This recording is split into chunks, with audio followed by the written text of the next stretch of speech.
Ibn Ataillah al-Iskandari, la clé de la réalisation spirituelle et l'illumination des âmes. Chapitre 23 sur les noms de La ilaha illa Allah. Le premier est le mot Tawhid, l'affirmation de l'unicité de Dieu, car il représente la négation absolue de tout polythéisme, shirk, et sa signification est sans contestation celle donnée par le Très-Haut. Votre Dieu est un Dieu unique. L'on pourrait être tenté de dire, certes, notre Dieu est un, mais il se pourrait que d'autres aient un Dieu qui fait face au nôtre. Dieu a mis fin à cet égarement par ces mots. Pas de Dieu à part lui. Si l'on dit par exemple, il n'y a personne dans la maison, la négation de l'essence est nécessairement implicite. Et lorsque c'est le cas, il y a aussi négation de toutes les autres parties qui constituent l'existence de cette essence. D'ailleurs, si une des parties venait à exister, l'essence elle-même viendrait à exister, car chacune des parties contient son essence. Et si l'essence existe, elle contredit la négation de l'essence.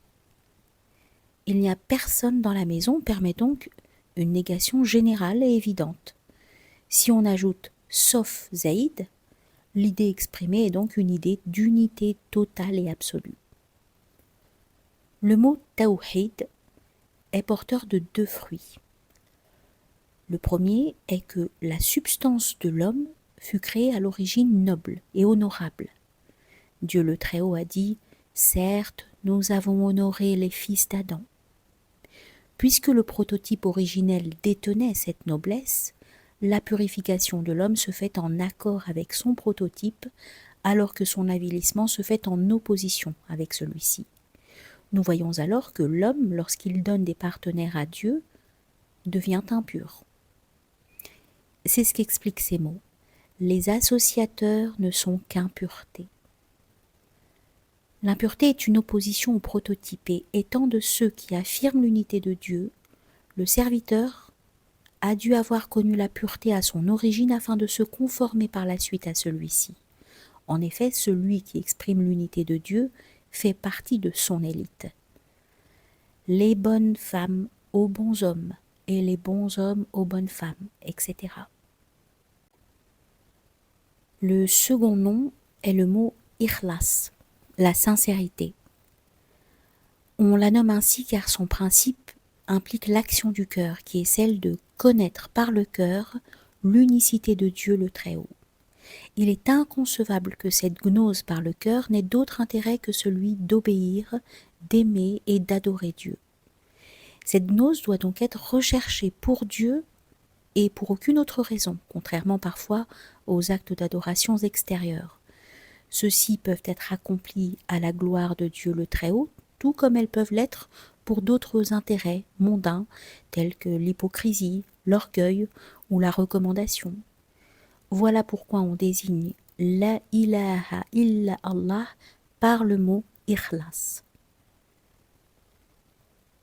Le troisième nom est Ihsan, la vertu. Dieu le Très-Haut a dit « Y a-t-il d'autres récompenses pour le bien que le bien ?» De la même manière, la récompense pour la foi est-elle autre que la foi? Sache que l'engagement à la servitude t'incombe, comme l'engagement à la seigneurie incombe à sa magnanimité, ainsi que l'a dit le Très-Haut, « Si vous tenez vos engagements vis-à-vis de moi, je tiendrai les miens. » L'engagement à la servitude est que tu sois le serviteur de Dieu, de personne d'autre, et que tu saches que tout excepté Dieu est asservi à Dieu comme lui-même l'a dit. Tous ceux qui sont dans les cieux et sur la terre se rendront auprès du tout miséricordieux sans exception en serviteurs. L'expression La ilaha illa Allah indique l'acquiescement que tout, sauf lui, est son serviteur. Il est donc établi que prononcer La ilaha illa Allah est un acte vertueux de la part du serviteur. D'où ces mots « Y a-t-il d'autres récompenses pour le bien que le bien ?» Autrement dit, la récompense de celui qui prononce la ilaha illa Allah est-elle autre que d'être mis sous la protection de la ilaha illa Allah? Dieu le Très-Haut a dit: à ceux qui agissent en bien est réservée la meilleure récompense et même davantage. Le sens des mots ceux qui agissent en bien est la phrase la ilaha illa Allah, selon l'accord des principaux commentateurs, car si l'on exprime cela et que l'on meurt, on entre au paradis. Dieu le Très-Haut a dit: et qui profère plus belle parole que celui qui appelle à Allah? Il a été convenu que le verset fut révélé en référence à l'excellence de l'appel à la prière, car il contient la ilaha illa Allah. Dieu le Très-Haut a dit: ceux qui prêtent l'oreille à la parole, puis suivent ce qu'elle contient de meilleur, et le meilleur est la ilaha illa Allah. Il a dit: certes, Allah commande la justice, la vertu et l'assistance aux proches. Il est dit que la justice est d'éviter ce qui est autre que Dieu et que la vertu est de se rapprocher de Dieu. Dieu le Très-Haut a dit: si vous faites le bien, vous le faites à vous-même. Faire le bien, c'est dire la ilaha illa Allah. Abu Moussa al-Ash'ari transmit ce qui suit. L'envoyé de Dieu, alayhi salatu wassalam, dit: à ceux qui agissent en bien est réservée la meilleure récompense, c'est-à-dire ceux qui disent la ilaha illa Allah. Agir en bien, c'est le paradis, et même davantage. C'est voir sa noble face. Plus l'acte est meilleur, plus celui qui agit est vertueux. La meilleure invocation est la ilaha illa Allah, et la meilleure gnose est celle de la ilaha illa Allah. Cette gnose et cette invocation représentent la vertu, ihsan. Le quatrième nom est Da'wat al-Haq, l'appel de la vérité. Dieu le Très-Haut dit dans la sourate Ar-Ra'd, le tonnerre: à lui l'appel de la vérité. Cela signifie que cet appel de la vérité n'appartient qu'à lui et à personne d'autre. Il a expliqué cela par ces mots: dis à vous votre religion et à moi ma religion. Autrement dit, tu as ta religion qui n'est pas pour un autre que toi. Cette délimitation a sa raison d'être, car le vrai est l'opposé du faux. La vérité est l'être et le faux est le non-être. De même que la vérité est réelle en son essence à cause de son essence et de ses attributs, que l'altération de sa vraie nature est impossible, la gnose de lui est la vraie gnose. La mention dhikr de lui est la vraie mention et l'appel de lui est le vrai appel. Pour ce qui est de l'autre que lui, il est possible de par son essence. Cependant, il n'est pas nécessaire de le connaître pour affirmer son existence, ni est-il nécessaire de le mentionner ou d'appeler à lui. Cet appel de la vérité peut parfois se faire par la vérité même, être pour la vérité et aller vers la vérité, et parfois il peut se faire de l'humanité pour la vérité vers l'humanité. Pour ce qui est de l'appel de la vérité provenant de la vérité, c'est parce qu'en réalité c'est lui qui appelle le cœur à sa présence.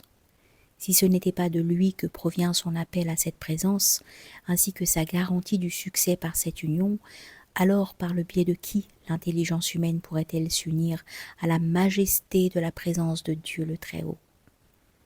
Qui plus est, les principes de mouvement et les origines de toute vie démontrent en définitive le pouvoir et les décrets de Dieu le Très-Haut. Dieu le Très-Haut a dit: à Allah appartient le commandement au début et à la fin. Concernant cet appel de la vérité, Dieu le Très-Haut a dit: à qui appartient la royauté aujourd'hui? Pour ce qui est du fait que ces rappels mènent vers la vérité, Dieu le Très-Haut a dit: et que tout aboutit en vérité vers ton Seigneur. Pour ce qui concerne l'appel à la vérité provenant parfois de l'humanité, il a dit « Et qui profère les plus belles paroles que celui qui appelle à Allah ?» Le cinquième nom de la ilaha illa Allah est Adl, justice. Dieu le Très-Haut a dit « Certes, Allah commande la justice, la vertu et l'assistance. » Un hadith dit « Gabriel dit ô Muhammad, certes, Allah commande la justice, la vertu et l'assistance. » Ibn Abbas a dit « Être juste, c'est témoigner qu'il n'y a point de divinité sinon Dieu. La ilaha illa Allah. Et être vertueux, c'est la pratique de la servitude. Il est dit que la justice est le témoignage qu'il n'y a point de divinité sinon Dieu, et la vertu en est la sincérité. Il a aussi été dit que la justice doit s'appliquer envers les gens et la vertu vis-à-vis de soi-même et de son obéissance. Dieu le Très-Haut a dit « Si vous faites le bien, vous le faites à vous-même, et si vous faites le mal, vous le faites à vous-même aussi. » Il a été dit « Dieu ordonne la justice aux membres du corps et la vertu au cœur, afin qu'il puisse l'éduquer et l'élever avec la nourriture de l'unité et le breuvage de l'amour. » On a aussi dit que par la justice vient la vision que l'on est en besoin de la vérité, et que par la vertu vient la contemplation de la conduite vertueuse de la vérité elle-même envers toute la création. Il y a plusieurs raisons pour lesquelles on donne à l'attestation de foi le nom justice. D'abord, la justice est ce qui mène à l'équilibre dans toute chose et à la perfection de son état. La perfection de l'état des facultés sensorielles, c'est la conscience totale des choses perceptibles par les sens. La perfection de l'état de ses facultés psychiques, c'est la recherche de choses matérielles qui sont bénéfiques. La perfection de l'état de sa résistance nerveuse, c'est le rejet de toute chose incompatible avec le corps. Enfin, pour ce qui est des facultés d'intellection, la perfection de son état et sa félicité ultime résident dans le fait d'avoir gravé en elle les formes des réalités intérieures et les images des choses intelligibles réelles, et ce, jusqu'à ce que la faculté d'intellection soit tel un miroir réfléchissant les visages à la perfection. Les choses ainsi intelligibles les plus nobles et élevées sont la gnose de la majesté de Dieu, sa sainteté, sa sublimité et sa providence. Il est l'objectif de toute justice et de tout équilibre pour l'esprit humain, et il a créé pour être apte à percevoir cet état, et il les a créés pour être aptes à percevoir cet état afin d'y être absorbés. La seconde raison, c'est que la gnose de Dieu est un intermédiaire entre la démesure, celle d'attribuer des caractéristiques humaines à Dieu, tashbih, et la négligence, c'est-à-dire la négation de tout attribut divin, ta'til. Celui qui exagère dans le sens de l'affirmation, itbat, tombe dans l'anthropomorphisme, et celui qui exagère dans le sens de la négation, nafi, tombe dans un rejet de tous les attributs de Dieu. La vérité se trouve dans le juste équilibre entre ces deux extrêmes. Voici la troisième raison. Si on abandonne le raisonnement et l'argumentation sur la gnose de Dieu afin de se dévouer à l'idée que la vérité est telle qu'on la ressent ou l'imagine, on commet une grande erreur. Toutefois, si on pénètre trop profondément dans l'étude de la question, bien que par désir d'union avec les profondeurs de l'infini, on devient confus et hésitant, aveuglé. En vérité, la lumière de la majesté de Dieu aveugle les yeux du raisonnement humain. Ces deux extrêmes sont donc détestables. Il est mieux de rechercher l'équilibre et d'abandonner l'approfondissement abusif de ces questions, comme le dit le prophète alayhi salatu wassalam. Vous ne pourrez jamais être équitable entre vos femmes, même si vous en êtes soucieux. De plus, il a rendu les pauvres impuissants, et a donné au bien né une place élevée afin que chacun puisse sentir que tout est dû à lui. Le 6e nom de La ilaha illa Allah est At-Tayyib min al-Qawl, le bon en parole. Dieu le Très-Haut a dit: ils ont été guidés vers la bonne parole, c'est-à-dire vers La ilaha illa Allah. L'article défini ne sert qu'à aider la compréhension, comme s'il avait dit: il n'y a absolument rien de délicieux ou de bon à l'exception de ceci. Car on peut considérer ce qui est bien dans toute autre chose que lui comme pas bonne du tout. Quel mot est-il plus pur et succulent que l'affirmation de l'unité, at-tawhid? L'incroyance provoque 70 années d'impureté qui peuvent être effacées par le vrai souvenir de cette formule, une seule fois. Ceci est dû au fait que le bon a un bon goût, et le goût, c'est la conscience de ce qui convient le mieux.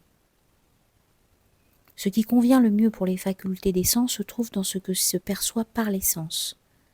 Ce qui convient aux facultés de l'esprit, c'est la conscience de la majesté de Dieu le Très-Haut et de sa sainteté, accompagnée de la conscience des facultés sensorielles. Les sens ne peuvent saisir que les accidents, entre guillemets, de l'existence et les corps corruptibles. L'esprit saisit l'essence de Dieu le Très-Haut et sa sublimité. Grâce à cette conscience-là, plus la compréhension est forte et plus ce qui est saisi est noble. Alors, plus noble et élevée est la joie atteinte. À la lumière de cela, la relation entre le plaisir de l'esprit et du plaisir des sens est la même que la relation entre l'essence de Dieu le Très-Haut dans ses attributs, sa gloire et son exaltation, et les affaires et les accidents de ce monde. Tout comme la relation entre ces deux niveaux de discernement et ce qui est discerné est sans fin, de la même manière, il n'y a pas de fin à la relation entre les plaisirs de l'esprit provenant du discernement de la majesté de Dieu et les plaisirs provenant de la conscience de la nourriture, des odeurs et des sens en général. Il est évident que le bien absolu est la gnose de La ilaha illa Allah. Le souvenir par La ilaha illa Allah et l'immersion dans la lumière de la majesté par La ilaha illa Allah. Le 7e mot est Al-Kalimat Tayyibat, la bonne parole. Dieu le Très-Haut a dit: Allah propose en parabole une bonne parole. On l'appelle ainsi car l'invocation La ilaha illa Allah est libre de tout anthropomorphisme et de toute négation de ses attributs, puisqu'elle se situe entre ces deux-là et s'en différencie, tout comme le lait n'est pas mélangé au flegme et au sang. Il est donc libre de ces éléments. Certaines personnes disent: le dattier est le meilleur des arbres. Il ressemble à l'affirmation de l'unicité, tawhid, car on trouve dans certains pays et non dans d'autres. De même, l'affirmation de l'unicité coule sur certaines langues et non sur d'autres. De plus, le dattier est le plus grand des arbres, tout comme l'affirmation de l'unité en est la plus élevée. Enfin, le dattier est fermement enraciné dans la terre, tandis que ses branches s'élèvent jusqu'aux cieux, tout comme les racines de la bonne parole s'agrippent fermement au cœur. C'est la gnose. Alors que ses branches sont dans les cieux, vers lui monte la bonne parole. Le 8e mot est Al-Kalimat Tabita, la parole ferme. Dieu le Très-Haut a dit: Allah affermit les croyants par une parole ferme. On l'appelle ainsi car l'invoqué, le connu, est ferme et nécessairement immuable en raison de son essence et incapable de non-être de par son essence, comme d'ailleurs l'est sa parole. Le 9e nom est Kalimat et-Taqwa, la parole de piété. Dieu le Très-Haut a dit: Allah les oblige à une parole de piété. La formule se nomme ainsi car celui qui dit La ilaha illa Allah se protège de l'incrédulité et car cette expression protège le corps de l'épée, la propriété du pillage et les enfants de la captivité. Si le cœur vient s'unir à la langue, c'est alors que la formule devient une protection contre son incroyance. Si elle est victorieuse, elle protège les membres du corps du péché. Le 10e nom est El-Kalima El-Baqiya, la parole subsistante. De nombreux exégètes ont dit en rapport à ces mots « Et il en fit une parole qui devait se perpétuer parmi sa descendance ». Il s'agit de La ilaha illallah, et cela grâce à ces mots du verset précédent. Abraham désavoue totalement ce que vous adorez à l'exception de celui qui m'a créé, car c'est lui en vérité qui me guidera. Les mots « je désavoue totalement ce que vous adorez » expriment en fait l'absence de la divinité parmi ce qu'ils adoraient. Puis il dit, à l'exception de celui qui m'a créé, là-dedans se trouve une affirmation de la divinité de celui, l'unique qui l'a créé. La totalité de cela est La ilaha illa Allah. Le 11e nom est El-Istiqama, la droiture. Dieu le Très-Haut a dit « Ceux qui disent « Notre Seigneur est Allah » et qui se tiennent dans le droit chemin », il s'agit de l'expression de La ilaha illa Allah. Et la parole « Notre Seigneur est Allah » est une confirmation de l'existence du Seigneur le Très-Haut. L'humanité est faite de ceux qui lui donnent un égal et un partenaire, exalté soit Dieu. Et puis il y a ceux qui nient cela. Ce sont eux qui sont dans la droiture et sur la voie droite. La droiture à la résurrection se fait en rapport à la droiture dans le refus d'associer à Dieu. Le 12e nom est Kalimatullah el-Uliya, le plus suprême des paroles de Dieu. Dieu le Très-Haut a dit « Et il abaissa ainsi la parole des mécréants, tandis que la parole d'Allah eut le dessus. » En effet, la lumière de la parole se révèle au cœur une fois seulement que celui-ci a reçu de Dieu la force. Par conséquent, les gnostiques immergés dans la lumière de la majesté divine portent un regard de dédain sur les mondanités et la puissance des rois. Ils ne s'intéressent pas à la guerre et n'ont aucune considération pour les plaisirs et les beautés pour ce monde. Ne vois-tu pas que lorsque la lumière de cette parole apparut pour les magiciens de Pharaon, ils ne remarquèrent même pas que leurs pieds et leurs mains avaient été coupés? Et ne vois-tu pas que lorsque notre maître Muhammad alayhi salatu wassalam était noyé dans cette lumière, il ne vit pas le monde du royaume, el-Malakut, comme lui, le Très-Haut, l'a dit, la vue n'a nullement dévié ni outrepassé la mesure. Dans ce monde, la parole de Dieu domine sur les autres croyances. Dieu le Très-Haut a dit, afin qu'elle triomphe de toute autre religion, quelque répulsion en ait les associateurs. Elle s'élève au-dessus de tout péché, car en vérité, elle efface tout péché sans qu'aucun péché ne puisse l'effacer. Le 13e nom est El-Mattel El-A'la, le qualificatif suprême. Qatada a dit, se référant au mot de Dieu, exalté soit-il, à Allah seul est le qualificatif suprême, que sa signification est La ilaha illa Allah. Qualificatif signifie ici attribut selon les linguistes. Dieu exalté soit-il a dit « Tel est le paradis qui a été promis aux pieux », c'est-à-dire « Voici l'attribut du paradis ». Le 14e nom est El-Ahd, l'engagement. Ibn Abbas a dit, en référence à ces mots, exalté soit-il, « Ils ne disposeront d'aucune intercession sauf celui qui aura pris un engagement avec le tout miséricordieux, que cet engagement est La ilaha illa Allah. Le 15e nom est Maqalid as-samawat wal-ard, les clés des cieux et de la terre. Ibn Abbas a dit, il s'agit de La ilaha illa Allah, car le polythéisme est une des causes de la corruption du monde.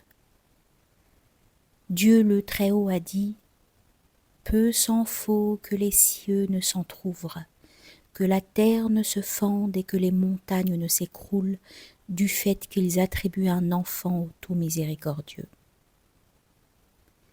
Puisqu'il en est ainsi, l'affirmation de l'unicité de Dieu, Tawhid, est le bien-être du monde. Les portes du paradis ne s'ouvrent que lorsqu'on la supplie par La ilaha illa Allah. De même, les portes de l'enfer ne sont fermées que par ces mots, et les diverses sortes de suggestions maléfiques ne sont repoussées que par cette expression. Elle est donc la clé la plus élevée des cieux et de la terre, et la clé la plus puissante des esprits, des âmes, des corps et de l'intellect.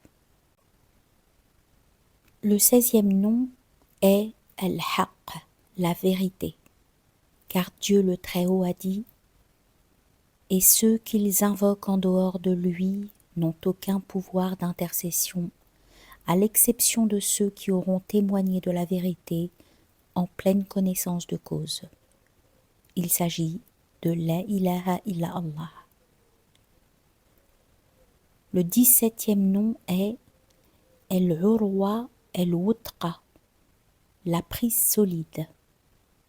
Dieu le Très-Haut a dit « Quiconque mécroit aux rebelles tandis qu'il croit en Allah, saisit l'anse la plus solide, qui ne peut se briser. » Il s'agit de La ilaha illa Allah. Le 18e nom est As-Sidq, la véracité. Par ces mots, exalté soit-il, tandis que celui qui vient avec la vérité et celui qui la confirme, ceux-là sont les pieux. Le 19e nom est Kalimat as-Sawa, la parole du commun accord. Dieu le Très-Haut a dit « Venez à une parole commune entre vous et nous. » Abul Aliya a dit « Cette parole est La ilaha illa Allah. »